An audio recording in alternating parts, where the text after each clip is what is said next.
brothers and sisters. My name is Minister McDaniel, founder of God's Deliverers, and I have with me a very good friend of mine, Terry Island, a very dynamic brother who has a wonderful story for you, a positive story that you all need to hear. Every chance I get, I'll get somebody that can really bring it to you, and he's going to bring something to you that really touches you. Good afternoon, my brother. Good afternoon. We've been this a long time coming, ain't it? Yes, sir. Okay. So Terry, how's it been going? Well, it's been a struggle, but the struggle is preferable to what I've been through, and I'm enjoying it and looking forward to more of it. All right. Well, first, before we get started, tell everybody a little bit about yourself. Well, I'm about to be 61 years old. And out of those 61 years, I've spent 37 years behind prison walls. Born in a small town called Chipley, Georgia. Grew up, raised by my great-grandparents, grandparents, and my mother between Noonan and Atlanta, Georgia. Okay. So, just like most of us, we all have done time behind the wall. And this brother here has done a lot of time, and our goal is to sway people from going down that same road that we have went down. Just a little insight. How did you end up falling into that trap? Well, I think it was because I was raised with two sets of values, whereas my family had somewhat of a legacy in the moonshine business on one hand, and that was due to the economics, the Jim Crow political situation during those years when black people tried to make ends meet in any way they could. So I think that in retrospect, now that I've developed a vocabulary that helps me to label and identify certain psychological aspects of my upbringing, whereas on the one hand, I was a lifetime honor student, but on the other hand, there were times when I even served as a lookout for moonshiners. Jerry, this is a serious situation first when I say that. You did a lot of time. How did that affect you? I'm still learning about some of the ways that it affected me, because there's a carryover. Say if I wake up in the morning, sometimes looking around a bedroom with the mirrors on the wall and the dresses and such, it's kind of a reorientation time for me, because I guess my mind is geared after only 2 years of freedom versus 33 years of incarceration. Where am I? Did you do the whole 33 years? Was it 33 or 37? 33 on my last sentence. My first sentence was 4 years and 3 months. Okay. Yes. Can we go back to when you got locked up? You don't mind talking about why you got locked up? No, I don't. Share with your viewers, because these are your viewers. What happened? What went down? What went down was that a family friend who used to run errands for my mother and such, and she had sent him to purchase some cigarettes, and some guys were standing around the store when he made the purchase and thought he had more money than he actually did, and when he got ready to leave, they jumped him, beat him up real bad, and robbed him for whatever little change there was. And when he returned to my mother's apartment, I was living next door, and I went around to tell my mother that I was going to be gone for a couple of hours, and she and my companion at the time were nursing him, and he was all bloody, and my temper flared up, and I took him back to that location and asked him if he recognized any of the people who had beat him up and robbed him, and he pointed out a man who in fact turned out to be the wrong man. And I shot the man with the intent of teaching him an object lesson, but the result was that I took his life. You know, I try to cut you off. We see so much of that daily, you know. A lot of people will call it tit for tat. A lot of people will call it revenge, you know, in the making. And it's like, we see it every day. It just don't stop. It's a continuous situation.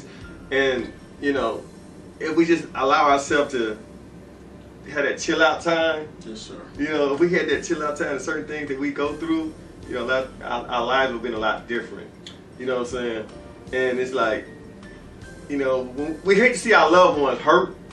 You know what I'm saying? So, yes. You know, for me, myself, if somebody hurt my moms or my wife and everything, you know, my thinking is get even. Yeah. And that's how it is in life and everything, yes. But the consequences behind that. Yes. You know. When I consider that at 26 years old, in comparison to being 60, I don't think I would have allowed my temper to prevail. Mm-hmm. But the mindset that I functioned under during those years, remember that was my second time going to prison. Okay. And I was still caught up in the mentality, you know, I'm street people, I'm gangster, and the rules of the game demanded that I seek retribution. But if I had it to do all over again, I know that I wouldn't want to bear the burden of taking another human being's life. And I think that I would assault nonviolent resolution. Now to the question that, you know, I gotta ask you. How was your life in prison? I mean, how did you deal with all those years? Well, I developed certain philosophical tidbits or jewels, if you may, such as wherever you happen to find yourself at any given point in time, you have a responsibility to live life to the fullest. And I also developed a saying that wherever you happen to find yourself at any given moment in your life is exactly where you're supposed to be. Because I believe in the laws of cause and effect. And whether it was the result of the errors of youthful judgment or not, I initiated those causes. So my existence in prison was based upon not trying to fathom how I was going to serve X number of years in that situation, but living in the now and trying to prepare for whenever that great tomorrow when I would step from behind those walls.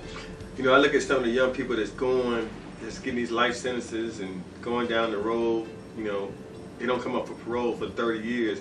And, you know, seeing that all the years that you don't did, because like, when I got locked up, I was 28. You said you was 26. Yes. You know what I'm saying? We didn't wake up, you know, one morning and everything when we were little kids playing with our little army men and our toys and think, well, we're going to be, you know, we're going to grow up to go to prison.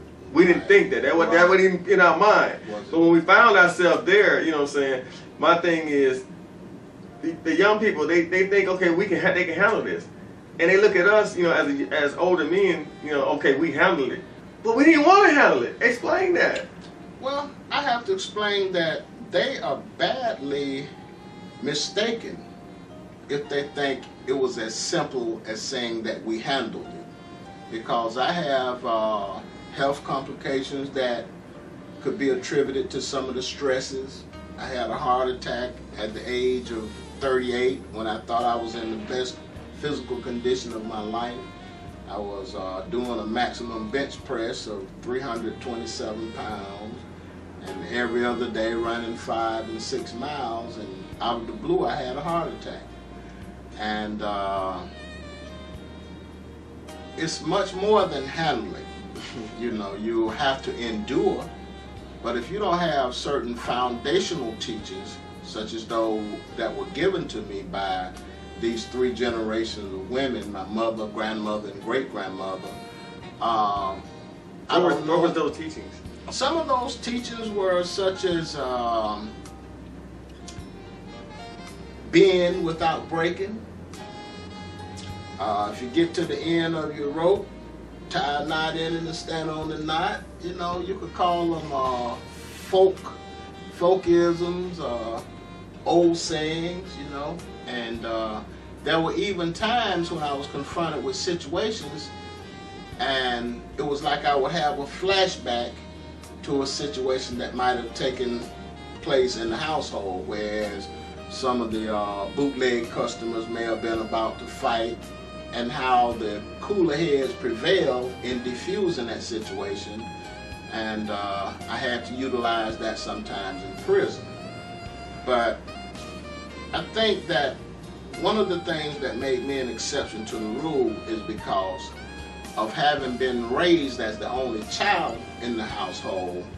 I became an avid reader because that was my means of escaping the emptiness of those rural areas. And that is a habit that remains with me to this day. And I continue to be studious in prison. I continue to believe in myself because my mother and my grandmother were so supportive. And I was determined that though the system was mighty, I would never give up the belief that God is almighty. That's right. And I endured. I got a question. Yes, sir. Did you think he was going to ever get out? Yes. You did? Yes. Although there were times when I considered the possibility of dying behind the walls. A matter of fact, on 3 occasions when I was eligible for parole, the parole board decided to give me set-off periods of 8 years. And 2 of those set-off periods were back-to-back, 1995 and then again in 2003. And I had a visit from an uncle who asked me how I really felt about that. And I told him that I felt the same as I felt when I was sentenced. That like the judge's sentence and the parole board's decision, those were words. But I know in the way that only the heart and spirit can know, I knew that God could change it in the twinkling of an eye. That day you got that paper saying that you've been ready for freedom. What's the word? What's that paper say? That the board has decided to grant you. Yeah, that one. Well, how was that? Well, because of. I mean, did you go to the counselor's office or did it come to you? The counselor called me to his office to give me the date, and I think that had not for the experience of having these set-off periods, and one particularly painful set-off, whereas they only set me off for a year, then they take me up again and set me off for 9 months. And within a 3-month period, the parole board drove down to Hartwood, Georgia to interview me, and my thinking was, well, they ain't gonna make 2 trips in 90 days just to say no. And they said they were setting me off for 8 years. And that crushed me for a while. So I had to harness that euphoria because I had also witnessed men having been granted parole and then receive a teletype on the date of their projected release saying that parole was rescinded, and watch them literally have a stroke. So I knew that I could never set my hopes too high, and I would not accept the fact that I'm finally free until I step beyond those institutional doors. Right. So when you got that paper and you read it in black and white, Yes. What did that do? What did it do? It brought about tears. That's one, yeah. It also brought about fears because I knew that they were capable of taking it back as easily as they had granted. But as the reality turned out to be, when I walked out of the transitional center, the walls were lined on both sides as though I was some type of celebrity, and this was fellow prisoners as well as staff members who were wishing me well and shaking my hand, and even the memory of it evokes that tearfulness. You know, a lot of people say that, you know, people that do a lot of time, when the day that they walk out, it's like, it was just like yesterday, you know.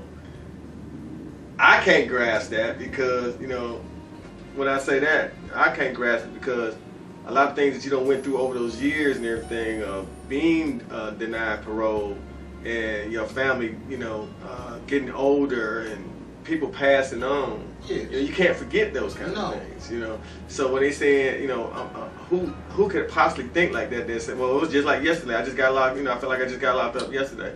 I don't think that would, I think that's stinking thinking. Yes, sir. You know what I'm saying? Yes, because sir. you go through a lot throughout the years. And from that time that you got out, from that time that you got locked up to that time, you know, what were you, I mean, in that bed, laying in that bed that night after you had read that paper and you lay in that bed, what kind of thoughts went through your head? I didn't lay very long that night, for one thing, you know, because sleep was slow in coming. Because it's, okay. But I was thinking about the fact that neither my mother, my grandmother, or my great-grandmother was still alive. And I had been blessed to visit my grandmother in a nursing home about 6 months prior to my release. And only a few weeks after that, she made the transition. Okay. And to this day, those of my family members who remain within my familial intimacy, they unanimously concluded that she held on for so long only because she wanted to see me free. And because I visited her from a transitional center in civilian clothing, they said she was satisfied. Okay. She passed away at the age of 93. See, you are a living witness, just like what I witnessed when I was locked up. You know, people, they move on. Of course. Life continue on. You know, we're stuck in like a pattern, but people's life continue to move on. My kids got older. My mom's got older. You know, everybody got older. People died. I lost a son. You know what I'm saying? And this is what we go through when we get locked up. And these young people don't realize, you know, things happen. You know, I mean, you know, in your lives, and it's like, can you cope with this? You know, in the face of tragedies such as death, sickness, the younger generation does not have a grasp on the reality that when you're behind prison walls, when you lose somebody, there are no timeouts for grieving. You know, you have to continue to struggle. You have to somehow find the strength to face each new day, though your circumstance has changed so drastically. To have a counselor call you in the call you in the middle of the night or say, well, go see the chaplain, and they're telling you that your mother may not make it through the night. You need to call home, and the only thing that you can do is rely upon prayer if you're a praying type. And I think that it is left to those like you and myself to try and utilize every opportunity as well as every avenue or venue in order to try and share our stories. And since you've been out, what are some of the struggles you have to endure? Well, one is I've had to get used to automated urinals, because I don't see any handles on it. And I'll walk away and the thing flush, and I'm thinking, oh, what happened? Because I thought I was in here by myself. And I am, in fact, by myself. But one of the highest hurdles is having to be judged by the media-induced stigma, where there are so many common misperceptions about what constitutes an ex-offender. And you'll find that in most cases, that I'm still being judged for my life up to the age of 26. That maybe nobody believes that during the course of 33 years in prison that you took advantage of opportunities to change, or that that change could be positive and productive.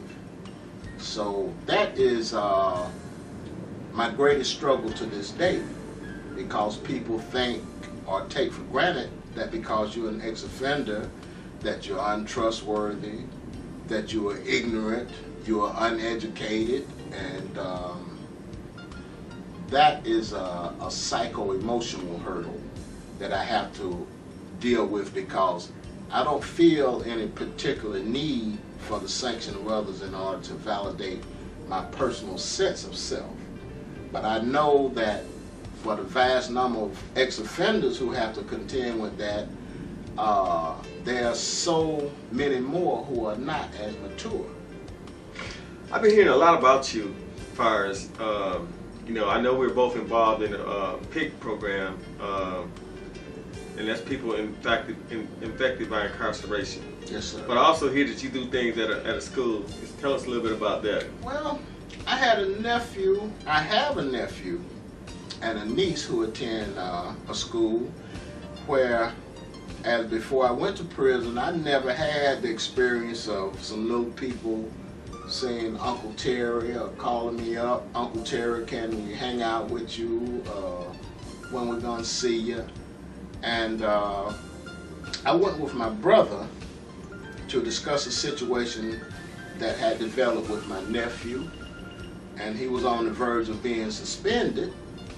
And after my two brothers and myself presented a united front, I think the principal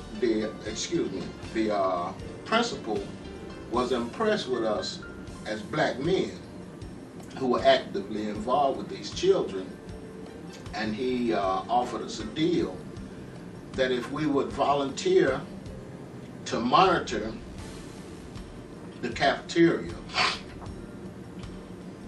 that he would dispense with the suspension of my nephew. Okay. And from that experience, I started to develop relationships with these children, because when I come in, I don't try to be very authoritative with them. What I try to do is engage their minds as to the whys of your behavior. Or do you think I'm impressed? Or do you think you're representing your parents well? And that evolved into a relationship with another guy who I thought was just another teacher doing the same duties that I was doing. But it turned out that this guy was also the head of a nonprofit called Next Generation Youth. And one day, during the course of conversation, I decided to share my experience with him, and he invited me to speak to some of his groups. And I've enjoyed doing that for the past 2 months. And going into transitional centers, accompanying brothers like yourself to transition houses.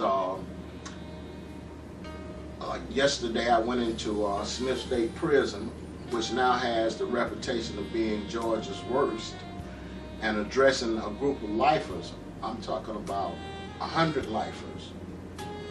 And several of them were men with life with no parole.